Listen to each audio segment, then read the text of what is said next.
Сәлем құрметті YouTube арнасының тұрақты көрермендері. Мен сіздерге бөлісер өте керемет жаңалығым бар. YouTube арнасынан қалай ақша табамыз? Яғни YouTube арнасынан шынымен де ақша таба аламыз ба деген көкейде жүрген көптеріңіздің сұрақтарыңызға мен жауап бере аламын. Иә, әрине YouTube каналы арқылы сіздер ақша таба аласыздар.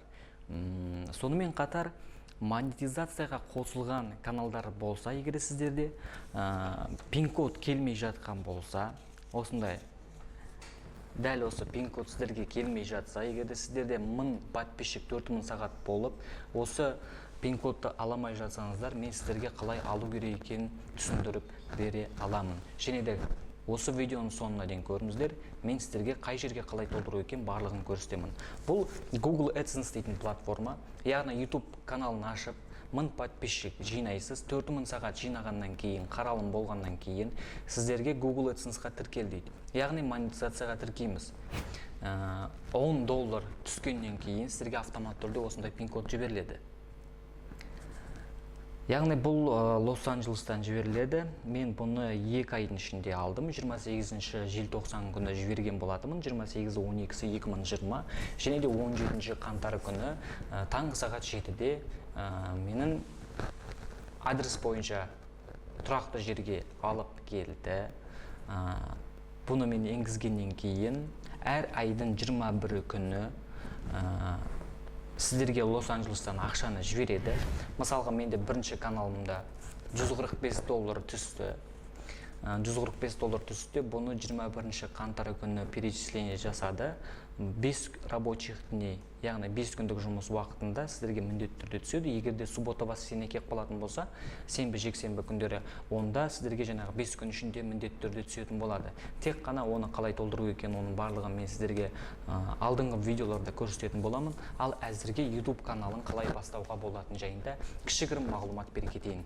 Әрине, сіздер бірінші YouTube арнасын ашасыздар. Сіздерге не керек? Ең бірінші, сіздер YouTube арнасында монетизацияға кірсеңіздер, сіздерге міндетті түрде 0 подписчик 0 сағат деп тұрады. Бірақ сіздер уайымдамаңыздар, оны бір айдың ішінде толтырып алуға болады. Егер де сіздердің видеоларыңыз қызықты болса, және де көп қаралым жинайтын болса, сіздер міндетті түрде оны жинай аласыздар. Ең бірінші 2 этаптан өтесіздер. Бірінші 1000 сағат, екіншісі 4000 подписчик, екіншісі 4000 сағат. Одан кейін оны тіркегеннен кейін сіздер оформление жасайсыздар. Яғни оформление сіздерге қалай болу керек?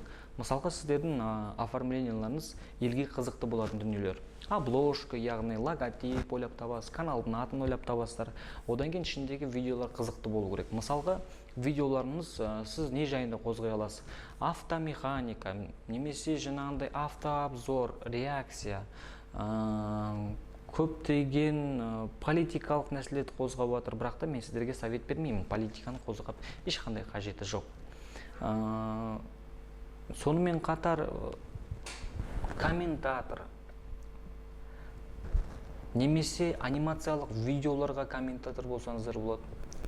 Барлығы тек сіздердің монтажбен жасалынған дүниелеріңіз болса ғана есептелінеді. Егер де біреудің YouTube каналындағы бір видеоны алып, қаралымы жоқ болсын, 0 қаралым болса да, егер YouTube-қа салынып кеткеннен кейін, ол видео авторский болып саналып кетеді. Өйткені монетизация қосар алдында сіздерге айтылады. Егер де ішіне толығырақ кіріп қарасаңыздар, ол жерде барлығы жазылып тұратын болады. Яғни қай нәрселерді жасауға болады. Біреудің YouTube каналындағы, YouTube арнасындағы видеоны алып көшіруге болмайды. Біреудің жасалынған дүниесін өзгеріссіз салуға болмайды. Яғни сіз біреудің дүниесін алған жағдайдың өзінде, сіз оны монтаж жасау керексіз, астындағы звуковой речь обложкаларын, дорожкаларын өзгерту керексіз. Анимационный видео болатын болса, сіз оларды қысқартып өзіңіздің форматыңызды шығару керексіздер. Сол кезде YouTube монетизация қосып бере алады. Google AdSense ол сіздерге қалай ақша бере алады? Яғни айтқан кезде Google AdSense ол реклама. Мысалға, сіздер өздеріңіздің каналдарыңызда бір YouTube-ға кіріп қалған кезде қарасаңыздар, рекламадан шықып қалады ғой. Пропустить рекламу, немесе без пропуск реклама, немесе оверлей, андай 4-3 болып шығатын. Соның барлығын көре аласыздар. Оның барлығы сол канал, значит, монетизацияға қосылған. Ол адам ақша тауып жатыр. Ал неге сол адам ғана ақша табу керек? Неге мен ғана табу керек? Неге сіздер таба алмайсыздар? Егер де осы жайында толық ақпарат білгілеріңіз келсе, төмендегі описанияға мен барлық данный жазып кетемін. Сол жерге WhatsApp жүйесі арқылы жазсаңыздар болады, немесе де жеке емес шықсаңыздар болады, хабарласып білсеңіздер болады. Курс бағасы өте төмен. Мен сіздерге бір айдың ішінде үйрететін боламын. Қандай тақырыпта, қандай дүниелер істеуге болады, қандай программалар қолдану керек. Google AdSense-тан, яғни YouTube каналын ашып алғаннан кейін 1000 подписчикпен 4000 сағат став алып, кейбіреулері оны қоса алмай отыр. Соны қосуға көмектесе аламын. Google AdSense-та түспей жатқан ақшаларыңызды шығарып беруге көмектесе аламын. Және де егер сіздерге осындай пин-код келмей жатса, сол пин-кодты жеделдетіп, нақты адрес жазуға көмектесе аламын. Видеоны толық көргендеріңізге рахмет. YouTube арнасынан ақша тапқыларыңыз келсе, жазыңыздар. Келесі видеоларды міндетті түрде қараңыздар, астына комментарий толтырып жіберіңіздер, лайкты басыңыздар, дизлайк болмасын. Келесі кездескенше сау, саламатта болыңыздар.